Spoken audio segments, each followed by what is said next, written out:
Good morning. My name is Joseph J. Mallon. I am the chairman of the Veterans Monument Committee of Troy. On behalf of the Veterans Monument Committee of the City of Troy, I would like to take this opportunity to welcome all of you to this year's Memorial Day ceremony. Would you please rise at this time for the invocation and remain standing for the raising the colors, the playing of the national anthem, and the pledge of allegiance. Almighty God, remember all our country's soldiers, sailors, marines, airmen, and coast guardsmen. They fought and they died so that we may be safe and free. Grant them, O Lord, eternal peace. Give them victory. And in these days of unrest filled with grave uncertainty, let's not forget the price they paid to keep our country free. And so on this Memorial Day, we offer up a prayer.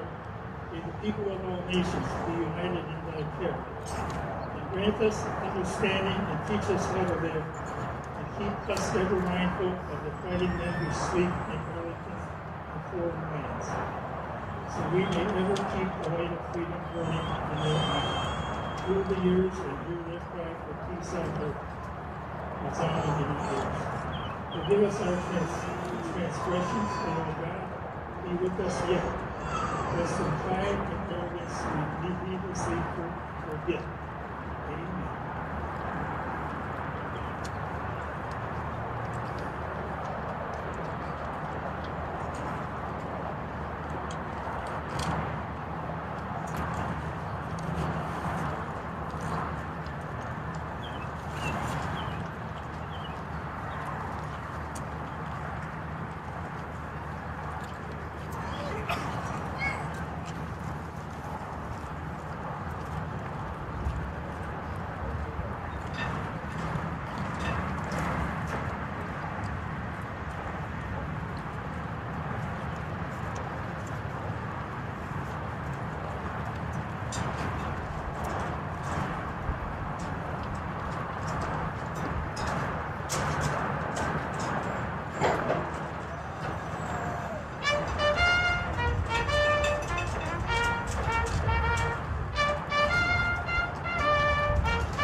Pledge of Allegiance will be led by Mayor Pro Tem Dave Henderson.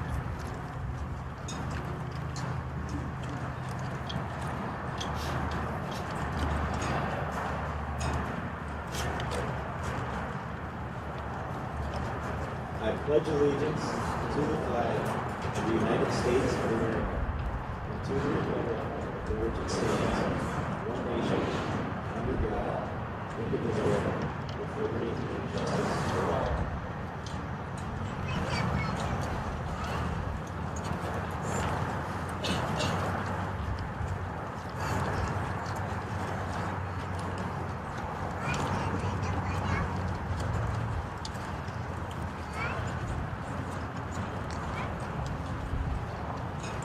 Welcome to today's ceremony, and thank you for attending.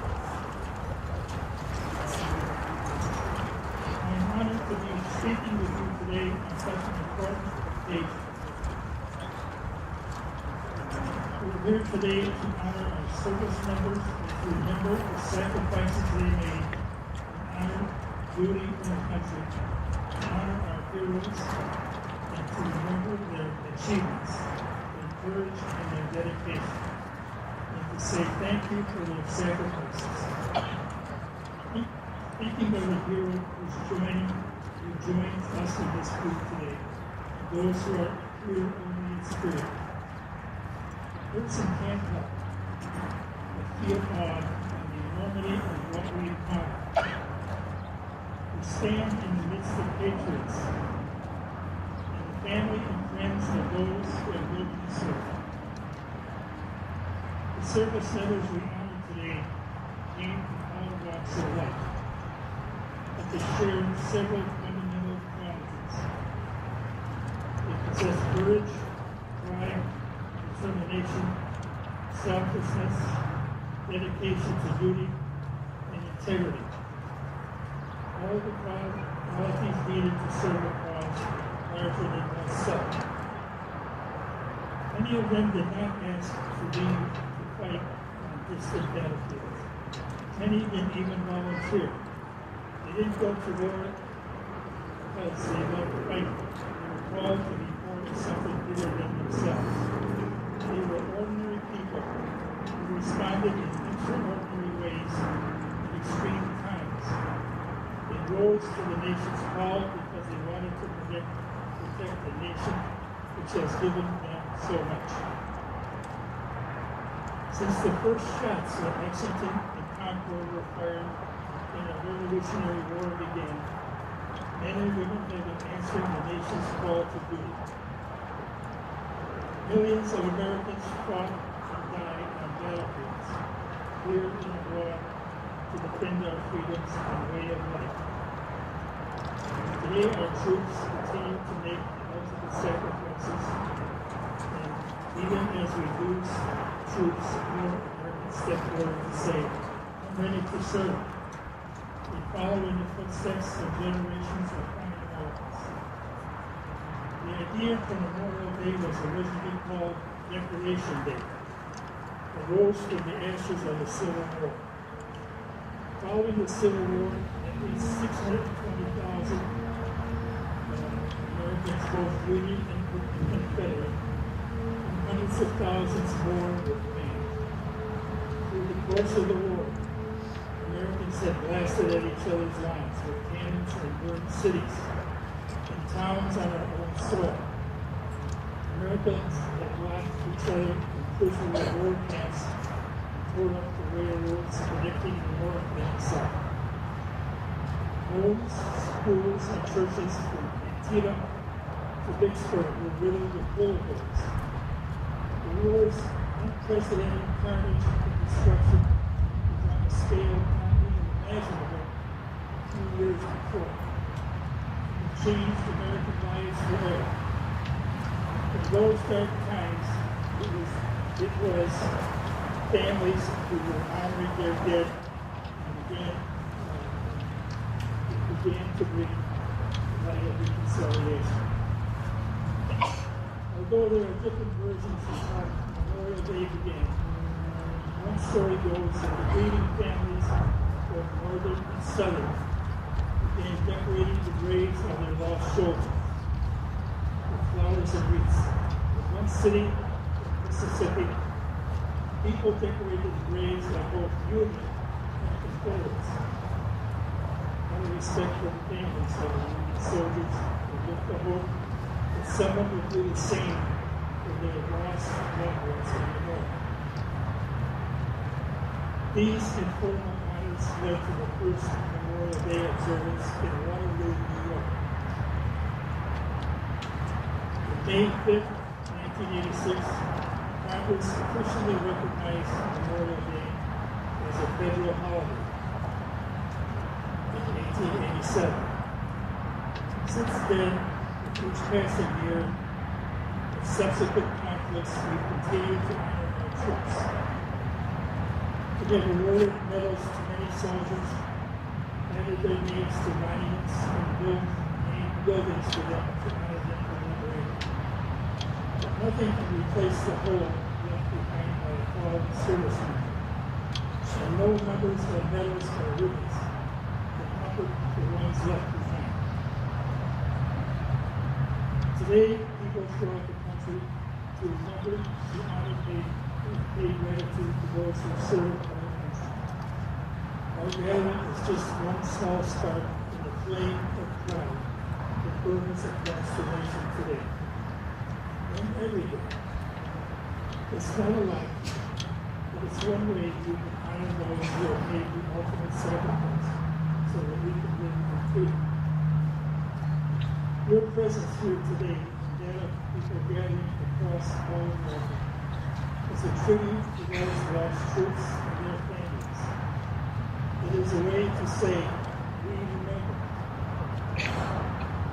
From the soldiers who shivered and starved through the winter and valley forest, to the doughboys in muddy trenches of France, to the platoons who patrolled the hazy jungles of Vietnam, or the young men and women patrolling the mountains of Afghanistan. We bless you, and God bless you and your families. God bless our troops, and God bless America. The band will now play the military salute, and when your service is played, the service song is played, feel free to stand up and show your pride.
Only a few people stood for each service.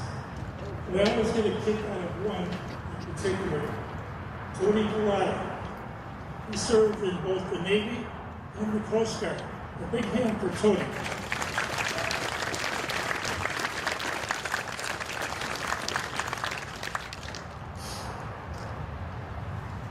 Our guest speaker today is Gunnery Sergeant John Hine. He serves as the Marine Corps liaison to TACOM. TACOM is the Tank Automotive and Armaments Command in Warren, Michigan. Gunnery Sergeant Hine enlisted in the Marine Corps in January of 1997. Since that time, he completed recruit training in Marine Corps recruit depot. Private Hine attended the Marine Corps camp at Camp Geiger and the Supply Administration course at Camp Johnson, North Carolina. Since that time, he has had a long and varied career in the U.S. Marine Corps. Promoted to Lance Corporal, he reported to Kaneohe Bay, Hawaii as a supply clerk, then deployed to Australia for Operation Crocodile. Later, he was transferred to Portland, Oregon, where he was promoted to sergeant. He assisted in deploying the largest reserve battalion in the Marine Corps to Iraq. Then transferred to Camp Pendleton, California, as the senior NCO commissioned officer in the charge of supply company. Promoted to staff sergeant, he volunteered to go to Iraq from November 2005 to February 2007. After graduating from recruiter school, he was assigned to recruiting station Portland, Oregon.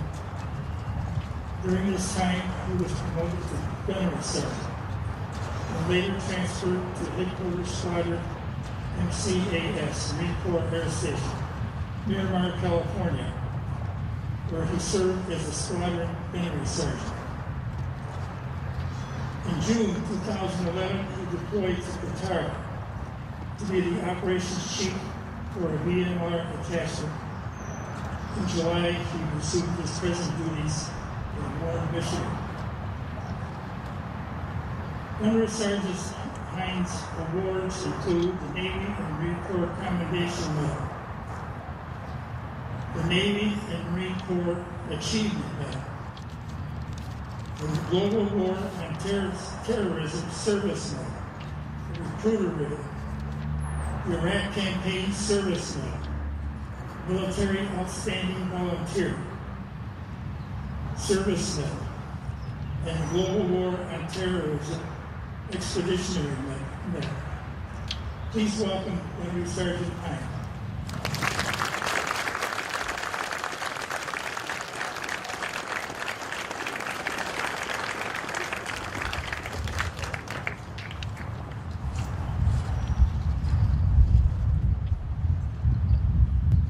Thank you. First, I want to say that I'm honored and humbled to be speaking in front of all you great Americans and great veterans. This is something that I've never thought I'd do ever in my life, but here I am speaking in front of all of you today. It is an honor to speak on Memorial Day because today, and what I title my speech is, it's more than a day off. It is something special.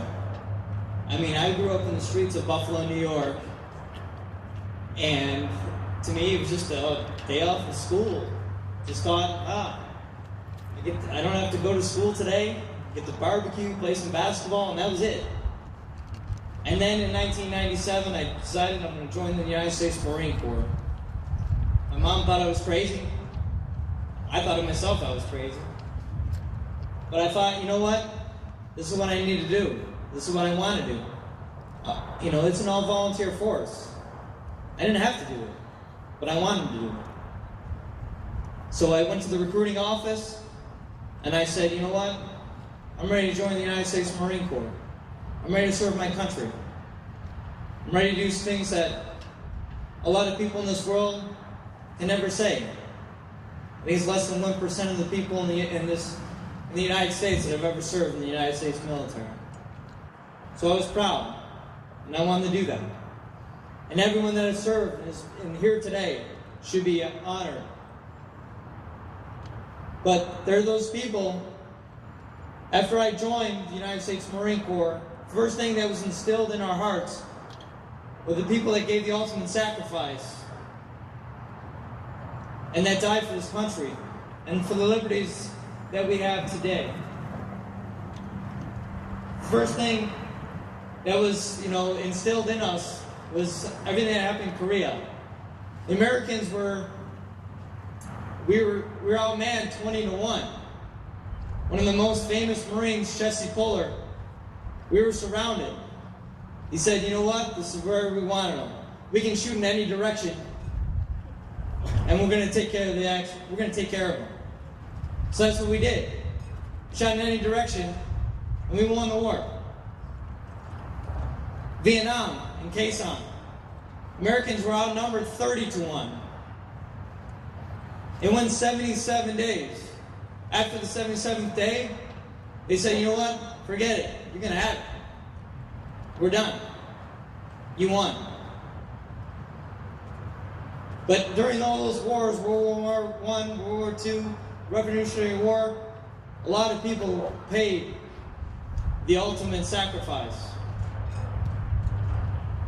They died for this country. They died for the liberties, the freedoms that we have today. And I want to say thank you to all of those people. Today is a day of remembrance. A day to remember all those men and women that have paid that ultimate sacrifice. It is more than a day off. It is more than barbecue. It is more than anything else. It is a day of remembrance. A day that we can just think about all those men and women that have paid that ultimate sacrifice. Now, as my time in the Marine Corps, as you heard, I started out in Kaneohe Bay, Hawaii. Man, I was a lucky guy. And I said, well, if this is what the Marine Corps is all about, I'm in for life. So I went to Portland, Oregon right after that. I worked at a 6th Engineer Support Battalion. Well, right down the road from 6th Engineer Support Battalion was a national cemetery. We did approximately about 5 to 7 funerals a week. Remembering the fallen. Remember those gentlemen that paid the ultimate sacrifice for our country. Well, there was one story that I was kind of reminded of yesterday of a 7-year-old girl.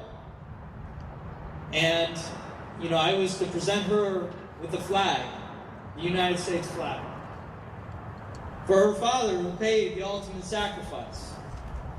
So as the flag was being folded, I received the flag. I got down on one knee in front of this 7-year-old girl.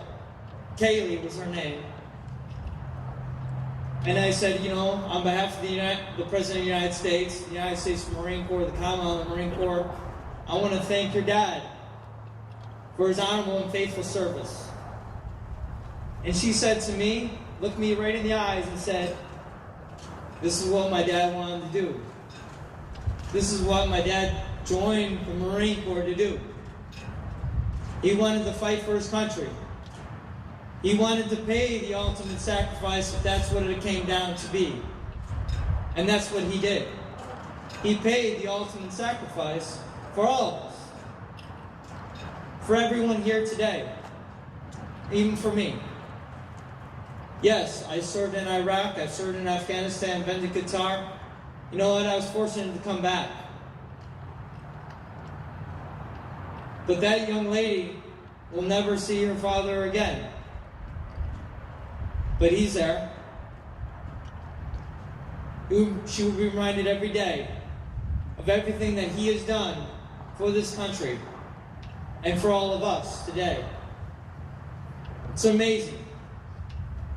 So after that tour in Portland, Oregon, I think I did probably about, I'd say maybe 210 funerals in a 3-year span. And I thought to myself, wow, look at this.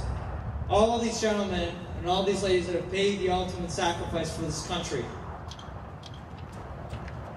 Then I went off to San Diego, and then I went back up to Oregon, and I served as a recruiter in Klamath Falls, Oregon. Small town, farm town. I was a recruiter all by myself. I had 12 high schools. The furthest school was 123 miles away. And I had to recruit young men and women into the United States Marine Corps. Well, this is the time when the Marine Corps was trying to expand from 187,000 to 202,000. So my quota was about 4 or 5 a month in a small town. But you know what? I never had a problem recruiting 3 to 5 people a month, because these young kids and these women would walk in the Marine Corps office and say, you know what? I'm ready. I want to serve our country at a time of war. They didn't have to do that. They didn't have to walk into my office. They didn't have to say that, hey, I want to do that. They didn't. But they did. They decided that, hey, this is my time. This is what I want to do for my country. And I want to join the Marine Corps, and I want to serve the country honorably and faithfully. And they have all done that. But one individual sticks out more than anybody else that I ever recruited. So this young guy walks in, says, hey, I'm ready. I'm ready to join. I'm ready to join the Marine Corps. I said, what brings you in the office? He goes, well, we're in the time of war. And I'm ready. I'm ready to serve our country. And I said, awesome. I was like, this doesn't happen very, very often, but when it does, I'm going to take advantage of it. So when he goes in and, I ask him, 150,000 questions, he's like, wow, this is crazy. I can't believe what I'm doing. So he goes, he joins, raises his right hand, goes to boot camp, comes back. He said, man, I feel like a new man. I feel like, I can conquer the world right now. I said, you can conquer the world.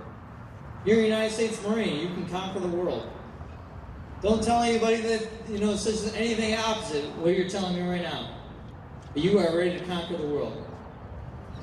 So he goes to his tech school, comes back, goes and finds out he's going to be stationed in Camp Pendleton. I said, awesome, I'm going to be going there.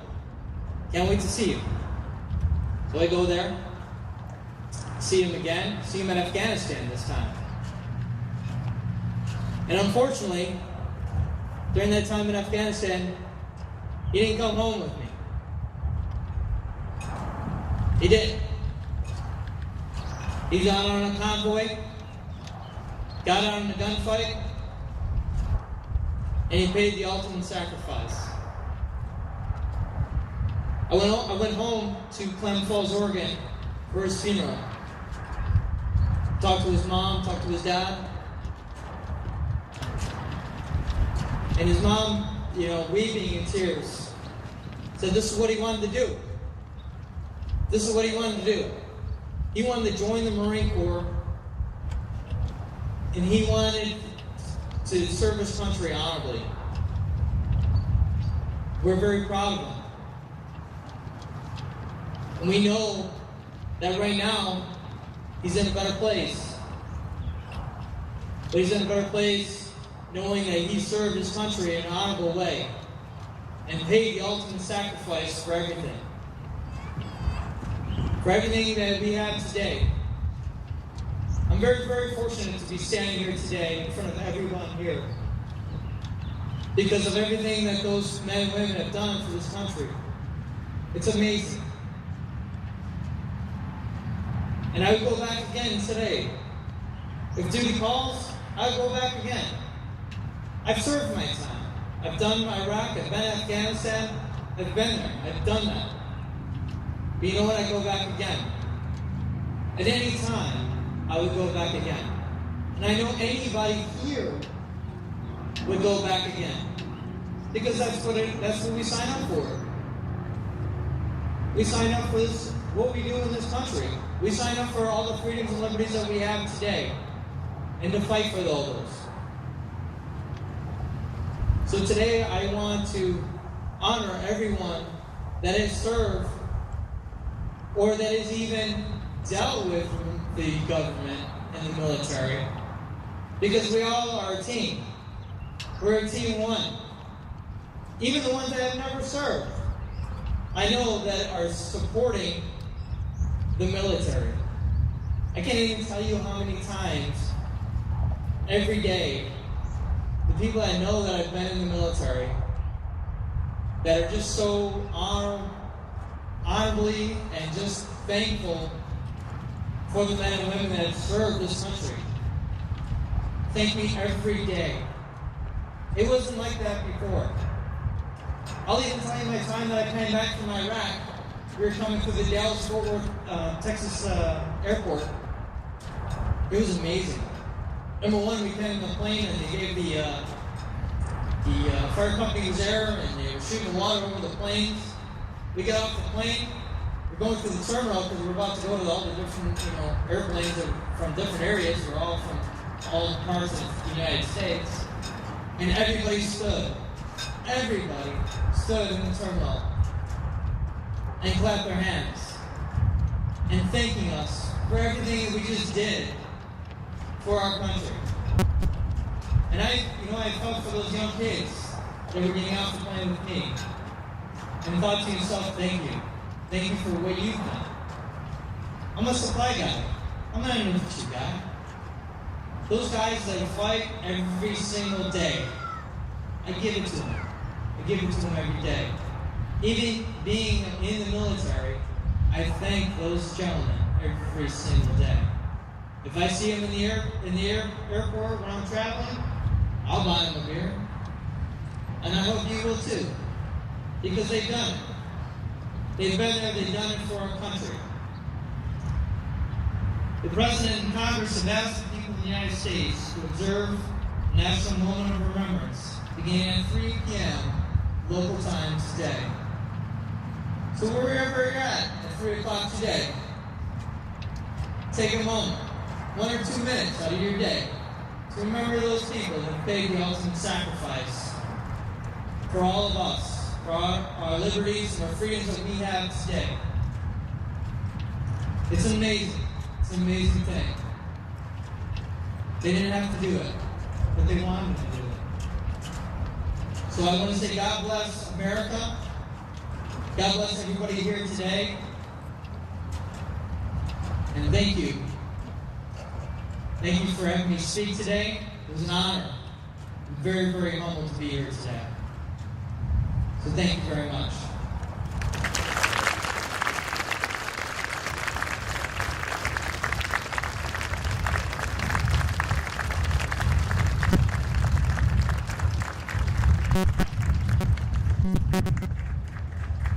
Thank you, Greg.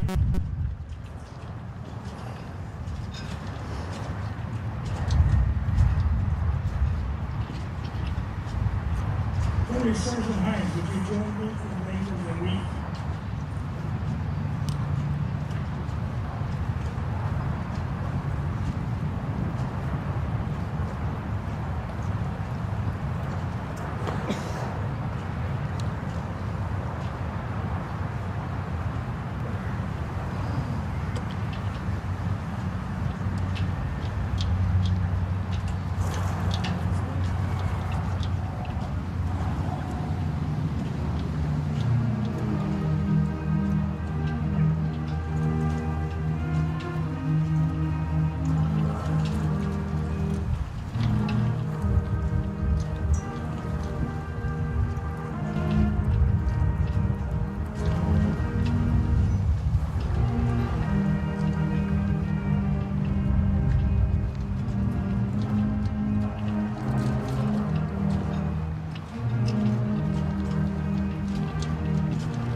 Please be seated.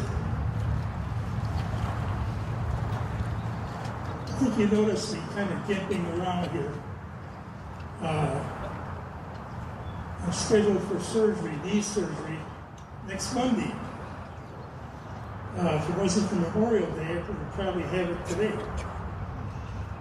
Anyway, I'll give you my closing remarks. On behalf of the Veterans Monument Committee and the City of Troy, thank you for your attendance and continued support of our programs and ceremonies. Would you please stand for the benediction?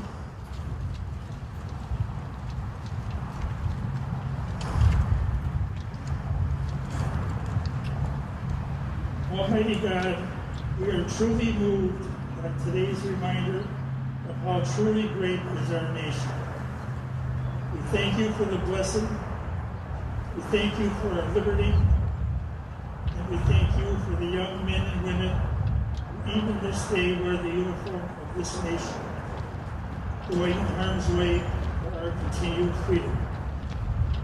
May God bless America. Amen. That concludes our ceremony today.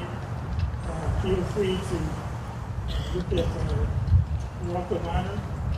If anyone forgets where they left their grip, I have a directory. So, thank you for coming.